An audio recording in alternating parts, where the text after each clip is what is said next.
આજે એક એવી ટ્રીટમેન્ટના વિશે જણાવવા જઈ રહ્યા છે જે સમજીને તમે તમારી જિંદગીના ઘણા બધા દર્દો અને દુખાવોમાંથી બહાર આવી શકો છો. આ ટ્રીટમેન્ટનું નામ છે સુજોગની સારવાર. દોસ્તો, આ ટ્રીટમેન્ટમાં કોઈ પણ જાતની દવા આપવામાં આવતી નથી કે કોઈ પણ જાતની એક્સરસાઇઝ કરાવવામાં આવતી નથી કે કોઈ પણ જાતની ચીરફાડ પણ કરવામાં આવતી નથી. છતાં તમારા શરીરના તમામ દુઃખ અને દર્દમાંથી તમે બહાર આવી શકો છો તેવી સારવાર તમને જણાવવા જઈ રહ્યા છે. બીજી એક ખાસ વાત જણાવવાની કે શરીરના કોઈ પણ દુખાવા માટે કોઈ પણ જાતની દવા બની જ નથી. આ એક જ સારવાર છે કે જેમાં શરીરના તમામ દુઃખો અને દર્દમાંથી તમને કાયમી ઉકેલ મળી જશે અને તમે રોગમુક્ત થઈ ભયમુક્ત જીવી શકશો. પગને લગતું કોઈ પણ દુખાવો હોય કે પછી ઘૂંટણને દુખાવો હોય, સાયટિકાનો પ્રોબ્લેમ હોય, થાપાને લગતો પ્રોબ્લેમ હોય કે વેરિકોઝ વેન્સને લગતો પ્રોબ્લેમ હોય, તો સાથે જ હાથનો દુખાવો હોય, કોણીનો દુખાવો, ખભાનો દુખાવો, બ્રેનને રિલેટેડ કોઈ પણ પ્રોબ્લેમ હોય કે કમરને લગતો કોઈ પણ પ્રોબ્લેમ હોય, પછી તે સર્વાઇકલને લગતો પ્રોબ્લેમ હોય કે પેરાલિસિસને લગતો પ્રોબ્લેમ હોય, ખેંચ આવી એટલે કે એપિલિપ્સી, ધ્રુજારી આવી એટલે કે પાર્કિન્સન્સ, રાત્રે ઊંઘ ન આવી, ખોટા વિચારો આવવા, ડિપ્રેશનમાં જીવવું, સતત માથામાં દુખતું રહેવું, શ્વાસ લેવામાં તકલીફ, મોઢામાં ગાલની નસો ખેંચાવી કે પછી કિડનીને લગતા, યુરિનરી બ્લેડરને લગતા, આંતરડાને લગતા કોઈ પણ પ્રોબ્લેમની સાથે હાર્ટને લગતા કોઈ પણ પ્રોબ્લેમમાંથી મુક્તિ જોઈતી હોય તો આ ટ્રીટમેન્ટ તમારા માટે ખૂબ જ જરૂરી છે. ઉપરોક્ત તમામ રોગની કોઈ પણ દવા બની જ નથી કે છે જ નહીં. માટે રોજ આ ચેનલ ઉપર આ જ ટાઈમે તમે વંદન સુજોગ સેન્ટરના તરુણભાઈ શાહના ઇન્ટરવ્યૂ જાતે જ નિહાળો અને જાતે ટ્રીટમેન્ટ કરો. કોઈ પણ જાતના ખર્ચ વિના અને રોગમુક્ત બનો. નમસ્કાર દર્શક મિત્રો, હું છું આપની સાથે નમ્રતા મહિડા. ગુજરાત ન્યૂઝના અમારા સ્પેશિયલ પ્રોગ્રામમાં આપનું સ્વાગત છે. દર્શક મિત્રો, આપણે શરીરને લગતી તમામ જે સમસ્યાઓ છે તેને લઈને આપણે વાત કરતા હોય છે. તો આજે અમારી સાથે આ તમામ જે આપણે બાબત પર વાત કરતા હોય છે, ચર્ચા કરતા હોય છે, આજે તેને જ લઈને સુજોગ સેન્ટર, વંદન સુજોગ સેન્ટર છે ત્યાંથી વડોદરાના નિષ્ણાંત, નામાંકિત નિષ્ણાંત છે તરુણભાઈ શાહ, તેઓ અમારી સાથે જોડાઈ રહ્યા છે. તરુણભાઈ, આપનું સ્વાગત છે અમારા પ્રોગ્રામમાં. તરુણભાઈ, આપણે વાત કરતા હોય છે શરીરને લગતી તમામ જે સમસ્યાઓ છે તેને લઈને આપણે વાત કરતા હોય છે. દરેક એપિસોડમાં આપણે અલગ અલગ ટોપિક પર વાત કરતા હોય છે. તો આજે તમે જણાવશો કે આજે તમે કયા ટોપિક પર વાત કરવાના છો? તમે જે કહો તે, તમે જે કહેશો એને લગતી વાત ચર્ચા કરીશું. મારે તો ગુજરાતી તમામ પબ્લિકને રોગમુક્ત કરવી છે. તમે જે બી રોગ શોધશો એની ઉપર આપણે ચર્ચા કરીશું. જે બી વધારે પ્રોબ્લેમ લોકોને સૌથી વધારે થતા હોય, જેનાથી લોકો કંટાળી ગયા હોય, થાકી ગયા હોય, દવાખાને થાકી ગયા હોય, ડૉક્ટરોને ત્યાં જઈને થાકી ગયા હોય, છતાં એમને સારું ના થતું હોય, એવો કોઈ પણ રોગ તમે જે બોલશો એને લગતી આપણે ચર્ચા કરીશું. જી બિલકુલ તરુણભાઈ, હું આપને કહેવા માંગીશ કે બેક પેઇન, કમરનો દુખાવો, કેમ કે આજકાલ તમામ લોકોને બેક પેઇનનો પ્રોબ્લેમ હોય જ છે. કોઈ પણ ઉંમરના વ્યક્તિ હોય, તમામ લોકોને કાં તો વ્હીકલ ચલાવતા હોય, ઘરમાં કંઈ કામકાજ હોય, રેગ્યુલર જે રૂટીન છે, અને ખાસ કરીને આપણે વાત કરીએ ઓફિસ વર્ક, જે વર્ક કરતા હોય તેમને સતત બેસી રહેવાનો સમય આવતો હોય છે અને તેને લઈને બેક પેઇનનો પ્રોબ્લેમ તમામ લોકોને થતો હોય છે. તો આજે કમરના દુખાવાને લઈને આપણે વાત કરીએ. તો જણાવશો કમરના દુખાવાને લઈને શું લક્ષણો શું છે અને કઈ રીતથી તેના જે કારણો છે આપણે તેનાથી કેવી રીતે બચી શકીએ? બહુ જ ફાઇન તમે સવાલ પૂછો છો નમ્રતાબેન. જી, કમરનો દુખાવો એટલે હું માની ત્યાં સુધી આપણા છે ને મણકા ટોટલ 33 મણકા હોય છે. આપણા હિન્દુઓમાં એવું કહેવાય છે કે આપણા 33 કરોડ ભગવાન એ આ 33 મણકામાં રહેલા છે. આ બહુ જ ઇમ્પોર્ટન્સ છે. આ 33 મણકા આપણા ઇમ્પોર્ટન્સ છે એટલા માટે જે કહેવામાં આવે છે કે 33 કરોડ ભગવાન આપણા 33 મણકામાં, કોઈ પણ મણકામાં કોઈ બી સામાન્ય પ્રોબ્લેમ થશે તો એને રિલેટેડ શારીરિક ઘણા બધા પ્રોબ્લેમ થાય. આખા શરીરને જે બાંધીને રાખતા હોય છે એ આ માત્ર ને માત્ર મણકા જ બાંધીને રાખતા હોય છે. એટલે 33 કરોડ ભગવાન આપણા જ્યાં મણકામાં રહેલા છે એની ટ્રીટમેન્ટ બહુ જ ઇમ્પોર્ટન્ટ. જો આ મણકા જો આગા પાછા થઈ જશે તો તમે એટલું બધું તમારું જીવન અસહ્ય થઈ જશે કે તમને કેવી રીતે ચાલવું, કેવી રીતે બેસવું, કેવી રીતે શું તમને ખબર નથી પડવાની. એટલે કમરના મણકાનો પ્રોબ્લેમ એ ઘણો બધો મોટો પ્રોબ્લેમ છે. પણ હવે ઘણી વખત શું થતું હોય છે, મણકાનો પ્રોબ્લેમ અલગ થતો હોય છે, એ વચ્ચેની લાઈનમાં દુખતું હોય છે. બરાબર સમજી લો છો? કરોડરજ્જુ એટલે જે આપણે મેરીડોન કે એ આખું વચ્ચેની લાઈનમાં દુખતું હોય છે. પણ અત્યારે જોવા જઈએ તો ઘણા લોકોને વચ્ચેની સાઈડે નથી દુખતું. ઘણા લોકોને થાપાની ઉપર દુખતું હોય છે, થાપાની આખી લાઈન દુખતી હોય છે, ઘણા લોકોને અહીં પાછળની સાઈડે દુખતું હોય છે, આ ઉપરના ભાગની અંદર દુખતું હોય છે પાછળની સાઈડે. એટલે કઈ જગ્યાએ દુખે છે એ બહુ ઇમ્પોર્ટન્ટ છે નમ્રતાબેન. એટલે હવે તમે જેમ જેમ મને પૂછતા જશો એમ હું તમને જવાબ આપી દઈશ કે તમારે થાપાને લગતો દુખાવો છે કે છાતીને પાછળની સાઈડે દુખે છે કે પછી કમરને મણકાને લગતો પ્રોબ્લેમ છે કે ટી સિરીઝના મણકાને લગતો પ્રોબ્લેમ છે, એ આમ છાતી બહાર નથી કાઢી શકતા એ રીતે. એટલે કઈ જગ્યાએ પ્રોબ્લેમ છે એ ઇમ્પોર્ટન્સ છે. હવે તમને જેમ જેમ મને પૂછતા જશો એમ હું તમને જવાબ આપતો જઈશ. જી તરુણભાઈ, એટલે જણાવશો કે જે રીતે તમે જણાવ્યું તો એ રીતે એવું કહી શકાય કે બેઠાડું જીવનવાળાને અલગથી પ્રોબ્લેમ હોય છે કે પછી જે કામ કરતા હોય છે, વ્હીકલ લઈને જતા હોય છે, તો આ તમામ લોકોની અલગ અલગ સમસ્યા હોય છે. તો એ પ્રમાણે આપ જણાવશો કે જે પેશન્ટ છે, આમ તો અત્યારે બધા જ લોકોને એવી કમ્પ્લેન હોય છે કે બેક પેઇન થાય છે, તો એની માટે જણાવશો. અમે તમને જણાવ્યું ને કે બેક પેઇન એટલે શું છે કે કમરને મણકાનો લગતો પ્રોબ્લેમ હોય તે આખો જુદો પ્રોબ્લેમ હોય છે, અને થાપાની ઉપર જે દુખતું હોય છે એ આખો અલગ પ્રોબ્લેમ હોય છે. ઘણી વખત શું થતું હોય છે કે જ્યારે લક્ષ્મણ રેખા કરતાં વધારે દવાઓને બધી ખાતા હોય છે ને તો પણ કિડની અને બ્લેડરને લગતું ઇન્ફેક્શન થતું હોય છે, અને ઇન્ફેક્શનને લગતું જે થતું હોય છે ને એ તમારી આખી પીઠવાળો એરિયા, બરોબર સમજો, થાપાની ઉપરનો એરિયા એ આખો પીઠવાળો એરિયા કહેવાય, અને વચ્ચેની લાઈન જે કહેવાય એ મણકાને લગતો પ્રોબ્લેમ કહેવાય. એટલે જો વચ્ચેની સાઈડે દુખતું હોય ને તો એ તમારે કિડની અને જેમાં જનરલી બધા એવું કહેતા હોય છે કે તમારી ગાદી ફાટી ગઈ છે. ગાદી બધી એવું કશું ફાટતું નથી. ભગવાને શરીર એટલું બનાવ્યું છે ને કે એને કોઈ દિવસ એવું કે ફાટવાનું હોય તો શરીરમાં બનાવ્યું જ ના હોય. એટલે આ જે બ્લેડરમાં અને કિડનીમાં જે ઇન્ફેક્શન થતું હોય છે, યુરિન તમારું જ્યારે રોકાતું હોય છે, જોઈએ એટલો ફ્લો નથી આવતો, તમને લાગે અમને તો યુરિન થાય છે, વારે ઘડીએ તમને યુરિન જવું પડે, ના જાવ તો નીકળી જાય, એટલું બધું બ્લેડરની તાકાત નથી હોતી, બ્લેડર બી તમારું એ થઈ જતું. એટલે જ્યાં યુરિનને લગતા પ્રોબ્લેમ, મેઇન તો યુરિનને લગતા બધા ઘણા બધા પ્રોબ્લેમ હોય છે. એને લગતો તમને ખબર છે આખો પટ્ટો આમ દુખતો હોય છે, પાછળની સાઈડે તમે જોશો ને તો આખો પટ્ટો દુખતો હોય છે. એ પટ્ટો જે દુખતો હોય છે એ બ્લેડરને લગતો, વચ્ચેની સાઈડે મણકા તો ખરા પણ આખો પટ્ટો દુખતો હોય છે, વચ્ચે L5ને લગતો બી હોય છે. જનરલી રિપોર્ટમાં કરાવશો તો તમે રિપોર્ટ કોઈ બી તમે સીટી સ્કેન કે કરાવો કે કંઈ બી કરાવો તો એ તમે એવું કહેશો કે મને કમરમાં દુખે છે, એટલે માત્ર સીટી સ્કેન એટલે વચ્ચેના કમરના મણકાનું તમારું સીટી સ્કેન આવશે. આજુબાજુ થાપાની ઉપર દુખતું હશે એનો કોઈ જ આવતો જ નથી, તો ડૉક્ટર તમને શું કહે છે કે તમને કમરમાં કોઈ પ્રોબ્લેમ નથી એમ કરીને તમને પાછી પેઇન કિલર લખી આપશે. જ્યાં તમે પેઇન કિલર ખાધી ત્યાં તમને પાછું તમને કિડનીનું ઇન્ફેક્શન થશે, પાછો તમારો થાપાનો દુખાવો વધી જશે. એટલે કઈ જગ્યાએ દુખાવો થાય છે એ બહુ ઇમ્પોર્ટન્સ હોય છે. એટલે એ રીતનું તમે મને પરફેક્ટ જગ્યા કહો. ઘણી વખત એવું છે કે ઘણા બધા લોકોને અહીં સહેજ ઉપરની સાઈડે L5ની ઉપરની સાઈડે બી દુખતું હોય છે, એટલે છાતીના પાછળના ભાગમાં બહુ જ ભયંકર પેઇન થતું હોય છે. ત્યાં એટલું બધું પેઇન થતું હોય છે કે લોકો ખાવાનું ખાય છે તો અહીં છાતીમાંથી નીચે બી નથી ઉતરતું. ઘણી વખતે જમણી બાજુ હોય છે, ઘણી વખતે ડાબી બાજુ હોય છે. એટલે કઈ જગ્યાએ ઇન્ફેક્શન ત્યાં જામી ગયું છે એ ત્યાંથી ઇન્ફેક્શન કાઢવું. મણકાનો પ્રોબ્લેમ એ માત્ર ને માત્ર વચ્ચેની લાઈન હોય છે. જણાવશો કે ઘણા લોકોને મણકાનો પણ પ્રોબ્લેમ હોય છે અને ડોક્ટરો પાસે જાય છે, રિપોર્ટ કરવામાં આવે છે તો કહેવામાં આવતું હોય છે કે મણકાનું ઓપરેશન કરવાનું છે, અને એમાં પણ ટોટલી ક્યારેક એવું પણ બનતું હોય છે કે બેડ રેસ્ટ કરવો પડતો હોય છે. તો તેનાથી શું શક્ય છે ઓપરેશનથી જ બધું, કે પછી આપણે આ ટ્રીટમેન્ટ લઈએ તો તેનાથી જ જલ્દી રિકવરી પોસિબલ છે? નમ્રતાબેન, હું તમને અત્યારે ટીવીના માધ્યમથી ઓપન ચેલેન્જ સાથે કહું છું, દુનિયામાં એક કેસ એવું મને બતાવો, આખી દુનિયાની વાત કરું છું, હિન્દુસ્તાન છોડો, America, Canada, London, Japan, Australia, કોઈ બી જગ્યાએ તમે જાઓ, એક કેસ મને એવો શોધી લાવો કે જેણે વચ્ચેના કમરના મણકાનું ઓપરેશન કરાયું હોય અને સીધો ચાલી શક્યો. Not possible. આ પોસિબલ જ નથી, શક્ય જ નથી. એટલે ભૂલી જાઓ કે કમરના મણકાનું તમે ઓપરેશન કરાવ્યું તમે સીધા ચાલતા થશો. નામાંકિત મુદ્દાઓ મિલિયનર પતિ બી મારે ત્યાં મોટી મોટી હસ્તીઓ જેમને બહુ નામ નથી આપી શકતો હું અત્યારે, એવા લોકો બી મારી પાસે આવ્યા છે, અને એ લોકોનું બી મેં કીધેલું, એ લોકો અમેરિકા જઈને બી ઓપરેશન કરાયેલા છે છતાં બી એ બેડ પર જતા રહ્યા છે.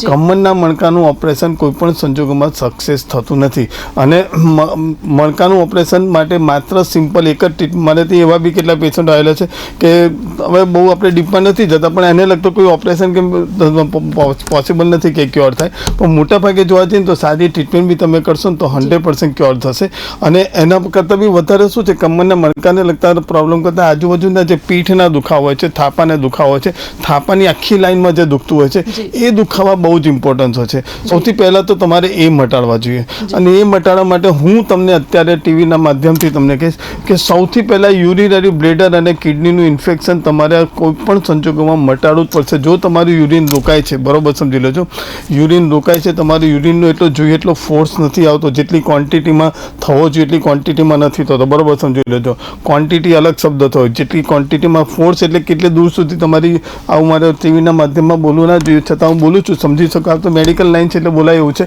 કે કેટલે દૂર સુધી તમારી યુરિનની ધાર જતી હોય છે, એટલા ફોર્સથી થાય છે કે નથી થતો.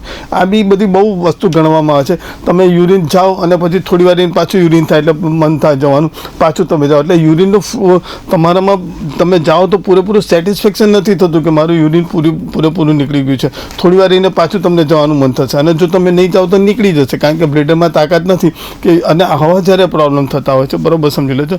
તો આ કિડનીને લગતો પ્રોબ્લેમ અને બ્લેડરને લગતો પ્રોબ્લેમ કહે. સૌથી પહેલાં આ પ્રોબ્લેમ મટાડવો જ પડે તમારે. આ મટાડશો તો જ તમે થાપાની ઉપરની લાઈન જે પીઠનો એરિયા છે બેઉ બાજુ, પછી ડાબી બાજુની કિડની છે કે જમણી બાજુ, એ ચેક કરીને આપણે તો જ આપણને ખબર પડે. એટલે સૌથી પહેલાં આ બેઉ જાતના દર્દો મટાડવા પડે, કારણ કે કિડની બહુ જ ઇમ્પોર્ટન્સ હોય છે. કિડની બરોબર નાભીની બાજુમાં, તમે આ બાજુની સાઈડે જોશો તો આ બાજુની સાઈડે અને પાછળની સાઈડે વચ્ચેની સાઈડે કિડની હોય છે. એટલે આને લગતું બી ઘણું બધું L5ને લગતા બી બધા પ્રોબ્લેમો થતા હોય છે. એટલે કિડની બહુ જ ઇમ્પોર્ટન્સ હોય છે. એટલે સૌથી પહેલાં થાપાને, યુરિનરી બ્લેડરને, કિડનીને લગતા જે પ્રોબ્લેમ છે એ સોલ્વ થાય ને એટલે 99% તમારો પીઠને લગતો પ્રોબ્લેમ સોલ્વ થઈ જાય. હું માનું છું ત્યાં સુધી અમારી ટ્રીટમેન્ટ જે કરીએ છીએ એ આ રીતની થતા હોય છે. હવે કમરના મણકાનો પ્રોબ્લેમ, સૌથી ઇમ્પોર્ટન્ટ પ્રોબ્લેમ આ છે. આપણે મેં કીધું આગળ બી 33 કરોડ ભગવાન આપણા 33 મણકામાં રહેલા છે. કમરના મણકાના પ્રોબ્લેમની અંદર તમે સમજી લો કે આમ બેઠા છો, તમે આમ નથી કરી શકતા, બરાબર, આમ બેઠા છો આમ નથી કરી શકતા, તો એ કમરના મણકાને લગતો પ્રોબ્લેમ છે. તમે આમ ઝૂકી જ નથી શકતા. થાપાનો પ્રોબ્લેમ અલગ થયો, મણકાનો પ્રોબ્લેમ અલગ થયો. હવે જો થાપાને લગતો પ્રોબ્લેમ છે તો હું થોડીક ટ્રીટમેન્ટ તમને બતાવી દઉં તો તમને બહુ ઇઝી રહેશે, ફટાફટ થશે, કારણ કે આપણી પાસે ટાઈમ લિમિટેડ છે ને. હવે સમજી લો કે તમે બે પગની વચ્ચેની સાઈડે તમને દુખે છે, તમે બેસી બી નથી શકતા, બેસો છો તો વચ્ચેની સાઈડે તમને એટલું પેઇન થાય છે કે તમને સૂઈ જવાનું મન થાય. એટલી ફાઇન ટ્રીટમેન્ટ બતાવવા જઈ રહ્યો છું. તમે લાખો રૂપિયા ખર્ચો કરીને પણ જે તમે ક્યોર નહીં કરી શકો, માત્ર સામાન્ય ટ્રીટમેન્ટ કરીને તમે ક્યોર કરી શકશો. મારે ત્યાં ઢગલાબંધ પેશન્ટો મેં ક્યોર કર્યા છે, 1 નહીં, 2 નહીં, 500 નહીં, 1000 નહીં, ઓછામાં ઓછા 4 થી 5000 પેશન્ટો મેં કમરને લગતા ક્યોર કર્યા છે, નોટ એ રિલીફ. એ લોકો ફરી પછી મારી પાસે આવ્યા નથી. હવે સમજી લો કે બે વચ્ચે થાપાની વચ્ચેની સાઈડે તમને ભયંકર પેઇન થઈ રહ્યું છે, તમે બેસી નથી શકતા. સિમ્પલ ટ્રીટમેન્ટ બતાવું છું, જોઈ લો. જો આપણો હાથનો પંજો છે, આપણને ખબર છે કે આ 2 પગ છે, આ બીજી આંગળી ને ત્રીજી આ 2 પગની. હવે આ જે 2 પગની વચ્ચેની લાઈન જે છે એ કમરને લગતી લાઈન છે, બરાબર. એટલે બીજી ત્રીજી આંગળીની આ જે વચ્ચેની લાઈન છે, બરોબર જોઈ લેજો. આ જે ધીરે ધીરે ધીરે ધીરે ધીરે કરીને જઈશું તો આ જે વચ્ચેની લાઈન છે, બરોબર જોઈ લેજો. આ કમરના મણકાની લાઈન છે. પણ આ પહેલી બીજી આંગળીની જે વચ્ચેની લાઈન અહીંયા આગળ જોઈશું તો અહીંયા આગળ કિડની આવે છે, બરોબર સમજી લેજો. આ કિડનીવાળી લાઈન છે એ લાઈન, અને આ બીજી આંગળીની નીચેની લાઈન આ બ્લેડરની લાઈન છે, બરોબર સમજી લેજો. બીજી આંગળીની નીચેની લાઈન એ બ્લેડરની લાઈન છે, એ તમારી જે આ કમરની લાઈન છે. આ પીઠની લાઈન છે કે ને એ રીતે આ જે થાપાની ઉપરની લાઈન છે એ આ બીજી આંગળીની નીચેની લાઈન છે, અને પહેલી બીજાની વચ્ચેની લાઈન કિડની. હવે આ ત્રણેય લાઈન તમારે ક્લિયર કરવી પડશે, બરોબર છે. ધીરે ધીરે કરીને ટ્રીટમેન્ટ કરીને તમે કરશો ને. પણ સૌથી પહેલાં 2 થાપાની વચ્ચે જે તમને દુખતું હોય છે, જે તમે બેસી નથી શકતા, સૂઈ નથી શકતા, સીધા સૂવા જાઓ તો બી તમને પેઇન થાય છે, બહુ તકલીફ થાય છે, એટલી ફાઇન ટ્રીટમેન્ટ બતાવવા જઈ રહ્યો છું. સૌથી પહેલાં હાથ, હવે મેં તમને જગ્યા બતાવી દીધી કે સમજી લો કે અત્યારે આપણે ડાબી બાજુનું થાપામાં દુખી રહ્યું છે અને વચ્ચેની સાઈડે દુખી રહ્યું છે, આપણે બેસી જ નથી શકતા, બહુ જ ભયંકર પેઇન થઈ રહ્યું છે. થાપા ઉપર બી એટલું બધું પેઇન થાય છે કે તમે પગ બી ઊંચો નથી કરી શકતા. તો પહેલાં જે હાથનો પંજો છે એને તમે આ મુઠ્ઠી બંધ કરી દો. આ સામાન્ય દેખાતી ટ્રીટમેન્ટ તમે લાખો રૂપિયા ખર્ચ કરીને બી સારું નહીં કરી શકો, એટલી ફાઇન ટ્રીટમેન્ટ તમને બતાવી જઈ રહ્યો છું. તમે જાતે કરશો તમને એવું થશે કે તરુણભાઈને અમે જઈને પહેલાં એમને વંદન કરી આવીએ, એટલી ફાઇન ટ્રીટમેન્ટ છે. આ મુઠ્ઠી બંધ કરી દો. હવે આ બીજી ને ત્રીજી આંગળી બરોબર જોઈ લેજો. આ બીજી ત્રીજી આંગળીની બરોબર આ વચ્ચેનો લાઈન જો નમ્રતાબેન આ બહુ જ ફાઇન બતાવી રહ્યો છું. આ બીજી ત્રીજી આંગળીની આ વચ્ચેની લાઈનની અંદર વગર વિચારે કશું જોયા વગર આંખો બંધ કરીને તમે અહીંયા આગળ 15 મિનિટ મૂકી દો. અહીં જે રીતે મૂકશે એની સાથે નીચેના તમારા સેક્રેલના મણકા છે, તમારું યુરિનને લગતો પ્રોબ્લેમ છે, બ્લેડરને લગતો પ્રોબ્લેમ, કારણ કે બ્લેડર બી આપણને ખબર છે અહીંયા જ આવ્યું છે, આ 2 આંગળીની વચ્ચે આ નીચેની સાઈડ આ બ્લેડર આવ્યું, જ્યાંથી આપણે યુરિનને બધું પાસ કરીએ છીએ. એવી યાદ રાખજો, શરીરના તમામ રોગના ફ્યુઝ હાથના પંજામાં જ આવેલા છે. આ મેં તમને આગળ બી કીધું, આજે બી કહું છું. આવતીકાલે બી કહીશ ને પરમ દિવસે બી કહીશ, પરમેનન્ટ કહેતો રહીશ. હાથના પંજામાંથી તમે ફ્યુઝ મટાડશો એટલે તમારો રોગ 100% ક્યોર થઈ જશે. આ મુઠ્ઠી બંધ કરી અને આટલા જ ભાગની અંદર ટ્રીટમેન્ટ કરવાની છે. આ બીજી ત્રીજી આંગળીની વચ્ચેની સાઈડે આટલી ટ્રીટમેન્ટ કરો. એવું આ પહેલી બીજી હું અત્યારે ડાબી બાજુનું બતાવું છું. એવું પહેલી બીજીની વચ્ચેની આંગળી ખાલી આટલા ભાગની અંદર જ આ બરોબર સમજી લેજો. આટલો ભાગ ને આટલો ભાગ અહીંયા આગળ તમે 20-20 મિનિટ ટ્રીટમેન્ટ કરો. અહીં વચ્ચેની સાઈડે જે આ વચ્ચેની લાઈન છે આટલા ભાગને બી તમે 20 મિનિટ ટ્રીટમેન્ટ. જેવી અહીંયા આગળ 20-20 મિનિટ તમે મસાજર મૂક્યું ને તમે આમ કરશો ને તો સીધા તમે બેસતા થઈ જશો. જાદુ થશે, જાદુ. તમને એવું થશે કે આટલું સારું તમે કેટલાક અનુભૂતિ જ નથી કરી કેટલા વર્ષોથી. આટલું થઈ ગયા પછી તમારે ધીરે ધીરે ઉપર જવાનું છે. સમજી લો કે તમને L5 99% L5ના પ્રોબ્લેમ બધાને હોતા જ હોય છે. તમે કોઈ બી રિપોર્ટ કરાવશો તો L4-5 તો આવતો જ હોય છે, એ સામાન્ય હોય છે. L4-5 એટલે નાભી ચક્રની બરોબર પાછળની સાઈડનું. હવે સેમ ટુ સેમ આપણે અંગૂઠો પાછળ લીધો. હવે આ બીજી ત્રીજી આંગળીનું આપણને ખબર છે આખી કમરની લાઈન છે. ધીરે ધીરે ધીરે ધીરે કરીને આગળ જશો તો આ બરોબર વચ્ચેની સાઈડે આવશો તો આ તમારો L5 મણકો છે.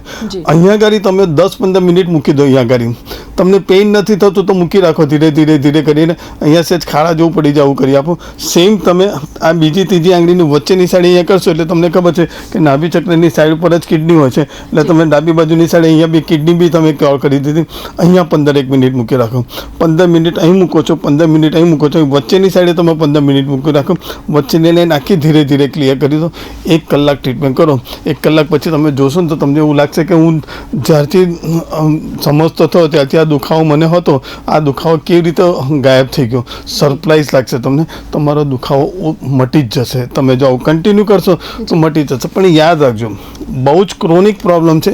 તમને 10 વર્ષ થઈ ગયા છે, 15 વર્ષ થઈ ગયા છે, તમે દવાઓ બહુ જ ખાધી છે આ રોગ મટાડવા માટે, તો તમારું ઇન્ફેક્શન ને બધું બહુ જ વધારે હશે. તો કદાચ તમે આ સિમ્પલ મસાજરની ટ્રીટમેન્ટ કરશો ને તો નહીં થાય સારું. તો પછી તમારે મારે ત્યાં આવવું જ પડશે અને મારે ત્યાં આવીને ટ્રીટમેન્ટ કરાવીને ક્યોર. કારણ કે અમુક વસ્તુ એવી હોય છે કે હું તમને કદાચ ટીવીના માધ્યમથી 5 મિનિટની અંદર આવડો મોટો દુખાવો કદાચ ના બી બતાવી શકું, પણ જનરલ ટ્રીટમેન્ટ હું તમને જે બતાવું છું આ સામાન્ય પ્રોબ્લેમની વાત કરું છું. તમે તમારી મહેનત કરશો તો ક્યોર થઈ જ જવાનો છો. તો શું કામ નહીં? તમે આ કર્યા પછી બી તમને સારું. અત્યાર સુધી મેં તમને હમણાં ગઈકાલે બી તમને કીધું હતું કે ઓછામાં ઓછા 25,000 પેશન્ટ એવા છે કે જે મારા ટીવીના ઇન્ટરવ્યૂમાંથી જાતે ક્યોર થયા છે. કદાચ આનાથી સંખ્યા વધારે હશે, મને તો ખ્યાલ નથી, પણ આનાથી વધારે સંખ્યા હશે જાતે ક્યોર થાય છે. પણ જો તમે આટલું બી કરશો ને તો તમને એટ એ ટાઈમ રિલેક્સ તો મળી જ જશે. અને આમાં કંઈ નુકસાન નથી. અહીંયા ટ્રીટમેન્ટ કરવાથી તમારી કિડની બગડવાની નથી, બ્રેડ બગડવાની નથી, કે તમને બ્રેનને લગતો પ્રોબ્લેમ નથી થવાનો. આટલું તમે 10-15 દિવસ કરો અને ત્યાર પછી બી તમને ફરક ના પડે તો એક જ વખત મને ચેકઅપ કરાવવા આવી જજો. હું ચેકઅપ કરીને કહીશ. જો સામાન્ય પ્રોબ્લેમ હશે તો હું તમને શીખવાડી દઈશ કે તમે આવી ટ્રીટમેન્ટ ઘરે જઈને કરો. અને પછી બી જો બહુ ક્રોનિક હશે તો હું તમને કહીશ કે તમારે ત્યાં નહીં થાય, તમારે મારે ત્યાં આવીને ટ્રીટમેન્ટ કરાવવી પડશે. તો પછી એડવાન્સ ટ્રીટમેન્ટમાં જવું પડતું છે. હવે એડવાન્સ ટ્રીટમેન્ટની વાત આપણે આગલા એપિસોડમાં કરીશું કે કેવી રીતે કરવાનું. આજે હું તમને સમજાવું છું. સામાન્ય પ્રોબ્લેમ છે એ તમે સામાન્ય કરશો તો 100% ક્યોર થઈ જશો. કોઈ પણ જાતનો ખર્ચો કર્યા વગર આવું એક મસાજર વસાવી લો અને એને લગતી આવી રીતે ધીરે ધીરે ટ્રીટમેન્ટ કરશો તો તમારે કમરને લગતો, બ્લેડરને લગતો, તમારે થાપાને લગતો કે પીઠને લગતો ગમે તે દુખાવો હશે, ટી સિરીઝના મણકા બગડ્યા હશે, ટી સિરીઝના મણકા માટે અહીં ઉપરની સાઈડે કરવાની હોય છે ટ્રીટમેન્ટ. બરોબર, છાતી બહાર નથી કાઢી શકતા આમ, બરાબર, આમને આમ જ રહેશે. તો અહીંયા ટી સિરીઝના મણકા કરી ઉપરની સાઈડે ટ્રીટમેન્ટ કરશો. ગળું ઉપર નથી કરી શકતા, આ કરશો એટલે તમારું ગળું ઉપરથી નાખી છાતી બહાર કાઢીને તમે એકદમ ક્લિયર થઈ જશો. તમને કોઈ દુખાવો નહીં રહે. આટલું તમે વચ્ચેની લાઈન કરી. બ્લેડરનો પ્રોબ્લેમ છે તો બીજી આંગળીની વચ્ચેની કરો અને પહેલી બીજીની વચ્ચેની લાઈન. તમારા તમામ પ્રોબ્લેમ 100% નોટ એ રિલીફ. યાદ રાખજો, હું જે વાત કરું છું ટેમ્પરરી સારું નહીં થાય, પરમેનન્ટ સારું થશે. એને લગતી ટ્રીટમેન્ટ કરજો. 10 દિવસ, 15 દિવસ, મહિનો, 1.5 મહિનો, 2 મહિના તમારાથી ના સારું થાય તો મારે ત્યાં આવજો, હું સારું કરી આપીશ. પણ આ રીતે તમે કરશો તો 100% ક્યોર થઈ જશો. હે ને તરુણભાઈ, આપણે આજે વાત કરી રહ્યા છે કમરના દુખાવાને લઈને. આપણે જોતા હોય છે માર્કેટમાં ઘણા બધા એવા પેઇન રિલીફ સ્પ્રે આવતા હોય છે, પેઇન રિલીફ મેડિસિન પણ આવતી હોય છે. તો ઘણા બધા લોકો એ લઈને સંતોષ માની લેતા હોય છે. થોડોક સમય સારું થઈ જતું હોય છે પણ ફરીથી પાછું એ પેઇન જે છે એ પાછું થતું જ હોય છે. તો એવા જે લોકો છે કે આ ટેમ્પરરી સોલ્યુશન લાવતા હોય છે, એમને શું કહેશો? હું છે ને નમ્રતાબેન બરોબર સમજી લો, મારો કહેવાનો એક જ મતલબ છે કે મારા ગુજરાતના તમામ વ્યક્તિ કોઈ પણ હિસાબે રોગમુક્ત હોવા જોઈએ. જો તમને એવું લાગતું હોય કે હું દવા ખાવાથી હું ક્યોર છું તો મારી ટ્રીટમેન્ટ અપનાવવાની જરૂર નથી. તમે તમારી મેજે ક્યોર હો. તમને સ્પ્રે કરવાથી તમને જો મટી જતું હોય તો તમે મટાડી દો, તમને દવા ખાવાથી મટી જતું હોય તો મટાડી દો. પણ જો તમારી પાસે કોઈ પણ જાતનો ઈલાજ ના હોય, તમે થાકી ગયા છો, બધી જગ્યાએ બધી ટ્રીટમેન્ટ કરીને થાકી ગયા છો, એક્સરસાઇઝ કરીને થાકી ગયા છો, ઘણા બધા એક્સરસાઇઝમાં આવે કે પગ આમ પચાવશો તો આ પ્રોબ્લેમ સોલ્વ થઈ જશે, તમે એક્સરસાઇઝ કરી લો. એ કરીને બી જો તમારું ના મટે, બધી દવા કરીને થાકી ગયા છો, બધું કરીને થાકી ગયા છો, તમે પ્રાણાયામ બી કર્યું, બધું કર્યું, પછી કોઈ જગ્યાએ ઈલાજ ના મળે તો નમ્રતાબેન છેલ્લે મારી ટ્રીટમેન્ટ અપનાવવામાં શું જાય છે, જેમાં કોઈ જાતનો ખર્ચો નથી, કોઈ નુકસાન નથી. અને આ તમે જે કરશો ને એમાં તમે 100% ક્યોર થશો. મારી ઈચ્છા એવી છે કે તમે રોગમુક્ત રહો. મને મતલબ નથી જો તમને સ્પ્રે કરવાથી સારું થઈ જતું હોય તો હું તો ભગવાનને આભાર માનીશ કે હું ઉતરે, પણ હું તમને સચોટ કહું છું આ બધા રોગનો કોઈ જ ઈલાજ નથી. તમે સ્પ્રે કર્યું, કદાચ 2-5 મિનિટ તમને સારું લાગશે, પછી પાછું જેવું હતું એવું જ થઈ જશે, નહીં થાય ક્યોર. હું તમને અનુભવ કરી જોજો. અને પછી શું થશે કે તમે જ્યારે આવા થોડોક ફાયદો થયો, આજે ચલાવી લીધું, થોડોક ફાયદો થયો, આજે ચલાવી લીધું, પછી એક સમય એવો આવશે ને કે તમને સ્પ્રેની પણ અસર નહીં થાય અને દવાની પણ અસર નહીં થાય, અને ત્યારે તમે એકદમ ક્રોનિક જગ્યાએ પહોંચશો. જો તમને શરૂઆતમાં જો દુખાવો થતો હોય, જો તમે શરૂઆતથી જ કરી દેશો ને તો તમારું પરમેનન્ટ ક્યોર થઈ જશે. નહીં તો પછી એક ક્રોનિક થઈ જશે, અને ક્રોનિક થશે ને તો તમે તમારી જાતે પણ નહીં કરી શકો. પછી તમારે મારે ત્યાં આવવું પડશે. મારે ત્યાં આવશો તો તમારો ટાઈમ બગડશે, પૈસા બગડશે, બધું બગડશે. હું ઈચ્છું છું કે જો થોડોક દુખાવો તો શું કામ બીજી કોઈ આપણે કોશિશ કરવી જોઈએ. સુજોગ ડાયરેક્ટ અપનાવીને ક્યોર કેમ ના થઈ જાય. છતાં બી મારું એવું માનવું છે કે તમને બીજું કોઈ ટ્રીટમેન્ટથી ફાયદો થતો હોય તો કરી લો, પણ કરતાં પહેલાં તમે એક વખત સુજોગ કરો, તમારું 100% ક્યોર થઈ જશે. ને આ જે ક્યોર થશે પરમેનન્ટ થશે અને કોઈ પણ આડઅસર વગરનું થશે. હે ને નમ્રતાબેન? હા જી બિલકુલ. તરુણભાઈ, જેમ કે આપણે વાત કરી તો કમરના દુખાવાને લઈને આપણે વાત કરીએ છીએ, તો કમરના દુખાવાને લઈને દર્શક મિત્રો એવા આતુર હશે, એમને જાણવા માંગતા હશે કે કોઈ પણ કારણોસર હોય તો શું તમામ જે કારણોસર છે તમામની ટ્રીટમેન્ટ આ સુજોગ સારવારથી પોસિબલ છે? નમ્રતાબેન, દુનિયામાં કોઈ એવો રોગ પેદા જ નથી થયો. બધા જ પ્રોબ્લેમ 100% ક્યોર થાય છે, નોટ એ રિલીફ. બરોબર સમજી લેજો.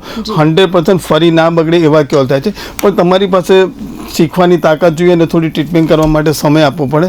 કોઈ બી રોગ એવો છે જ નહીં. હું તમને એવા રોગોની વાત કરીશ કે જ્યારે મેડિકલ સાયન્સ ના પાડી દેતા હોય છે કે બેન આનો કોઈ ઈલાજ નથી, જ્યારે પેશન્ટ થાકી જાય છે, એવા ઢગલાબંધ પેશન્ટ, 1-2 પેશન્ટની ઢગલાબંધ પેશન્ટો અત્યારે તમે મારા હોસ્પિટલમાં આવીને જોશો તો એવા પેશન્ટો ક્યોર થઈ રહ્યા છે કે જે લોકોની પાસે આંખો પડી જવી, આમ પાપણ ઊંચી નથી, આમ પકડીને ઊંચી કરવી પડે, એવા બધા પેશન્ટો જે કોણ મેડિકલ સાયન્સ ક્યોર કરી શકે? જેમને આંખે દેખાતું બંધ થઈ ગયું છે, એકદમ બિલકુલ જોઈ નથી શકતા, એવા લોકોને મેં જોતા કર્યા છે. બધા ઘણા બધા આગળ આપણે વાત કરીશું બધા પ્રોબ્લેમ. એ બધા પ્રોબ્લેમ સુજોગમાં 100% ક્યોર થાય છે. કોઈ એવો રોગ છે જ નહીં કે જે ક્યોર ના થતો હોય. બધા જ પ્રોબ્લેમ સોલ્વ થાય છે. આપણે ખેંચ આવી અથવા તો ડિપ્રેશનમાં જેવું, રાત્રે ઊંઘ નથી આવતી, બ્રેનને લગતા તો કેટલા બધા પ્રોબ્લેમ, ગાલની નસો ખેંચાઈ જવી, આ બધું આગળ બધી વાત કરતા રહીશું. એટલે સુજોગની અંદર જે બી તમે થશો પરમેનન્ટ ક્યોર થશો. તમે રોજ જોતા રહો ટીવી, આપણે બધા જ પ્રોબ્લેમ ધીરે ધીરે કરીને સમજાઈશું અને ક્યોર થાય. બધા જ રોગો 100% ક્યોર થાય છે, નોટ એ રિલીફ. હે ને? જી તરુણભાઈ, મેં એવા ઘણા બધા લોકો જોયા છે કે લાખો રૂપિયા, કરોડો રૂપિયા આવી સર્જરી છે, ઓપરેશન છે, એમાં પૈસા તેઓ કરીને ઓપરેશન કરાવતા હોય છે, ટ્રીટમેન્ટ કરાવતા હોય છે, પરંતુ ક્યારેક જ સક્સેસફુલ થતું હોય છે. અને ક્યારેક આટલા પૈસા નાખ્યા છતાં પણ તેમને ફરીથી એને જ પ્રોબ્લેમનો સામનો કરવો પડતો હોય છે. તો ફરી એક વખત તમને પૂછવા માંગીશ કે તમારી પાસે એવો કોઈ દર્દી આવ્યું છે કે જે હસતા મોઢે આવું કોઈ લઈને આવ્યું હોય, કોઈ પણ દર્દ, અને હસતા મોઢે ત્યાંથી ગયું હોય?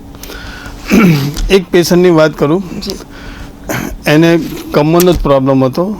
હું અત્યારે તો અલકાપુરીમાં જ રહું છું, પણ એ ભાઈ બી અલકાપુરીથી જ મારે ત્યાં આવ્યા હતા, બીજી એક સોસાયટીમાંથી આવ્યા હતા અલકાપુરીથી. એમણે અમેરિકાથી આવેલા હતા એ ભાઈ. હવે નામ તો હું હમણાં તમે હોસ્પિટલમાં આવશો તો બતાવી દઈશ. એમણે 1 કરોડ રૂપિયા ખર્ચ્યા હતા. 1 કરોડ રૂપિયા કમરના દર્દ માટે અમેરિકામાં ખર્ચી ચૂક્યા હતા. છેલ્લે ત્યાં મેડિકલ સાયન્સે ના પાડી દીધી કે સારા નહીં શકે. મારે ત્યાં આવતા ત્યારે લાકડી પકડીને આવતા હતા. બરાબર છે? એમને નીચેથી બી મારું પહેલાં માળે છે હોસ્પિટલ, એટલે નીચેથી બી એમને ઉચકીને લાવવા પડતા હતા, અને પેલી ટ્રોલી લઈને આમ ચાલતા હોય ને એવી રીતે મારે ત્યાં ચાલીને આવતા હતા. હવે એ પેશન્ટ 1 કરોડ રૂપિયા, અત્યારે શરૂઆતમાં તો મેં ચેક કર્યા પછી મેં કીધું મૂકું સારા થશે પણ મૂકું 4 થી 5 મહિના લાગશે. પછી પૈસાની વાત મેં ખર્ચાની વાત કરી. મને કહે તરુણભાઈ તમે બોલતા નહીં, તમે જે કહેશો અમે ફિગર આપી દઈશું. અને એ પેશન્ટની મેં ટ્રીટમેન્ટ ચાલુ કરી. તમે સાચું નહીં માનો, એમના શરીરમાં એટલું બધું સ્ટીરોઇડ હતું કે 10 દિવસ સુધી તો હું ટ્રીટમેન્ટની કોઈ અસર જ ના થાય. ટ્રીટમેન્ટ કરું તો એકદમ ક્યોર થઈ જાય અને બીજા દિવસે આવે તો પાછા જ, કારણ કે સોજો જ્યારે બી દવાઓ બહુ થતી હોય ને તો ટ્રીટમેન્ટની અસર તો તરત થાય, પણ પછી પાછું પેલી દવાની અસર આવે એટલે પાછા જેવા તેવા થઈ જાય. એમને 10 થી 15 દિવસ તો મારે એમને ટ્રીટમેન્ટ કરી ધીરે ધીરે રાખી લાવવા પડે અને 15 દિવસ પછી ધીરે ધીરે સારા થાય. એમને સારા થતાં 3.5-4 મહિના લાગ્યા હતા પણ એ ક્યોર થઈ ગયા હતા. આવા ઢગલાબંધ પેશન્ટો છે જેમનું હું તમને નામ એડ્રેસ સાથે બધું આપી શકું છું, એવા મેં ક્યોર કરેલા છે. બિલકુલ તરુણભાઈ, આ તમામ જે માહિતી છે અમારા દર્શક મિત્રો સાથે શેર કરવા માટે આપનો ખૂબ ખૂબ આભાર. તો દર્શક મિત્રો, આવી જ રીતથી અલગ અલગ જે આપણે દર વખતે વાત કરતા હોય છે, દરેક એપિસોડમાં અલગ અલગ ટોપિક પર આપણે વાત કરીએ છીએ. આજે આપણે વાત કરી કમરના દુખાવાને લઈને. આ પહેલાં તમામ જે રોગો છે, પગના દુખાવાને લઈને છે, એડીના દુખાવાને લઈને છે, તમામ આપણે વાત કરી. હવે આપણે નેક્સ્ટ એપિસોડમાં આપણે વાત કરશું પેરાલિસિસને લઈને. તો આપ નેક્સ્ટ એપિસોડમાં અમારી સાથે ફરી એક વખત જોડાઈ શકો છો. અત્યારના અમારા પ્રોગ્રામમાં બસ આટલું જ. ફરીથી મળતા રહેશું. નમસ્કાર.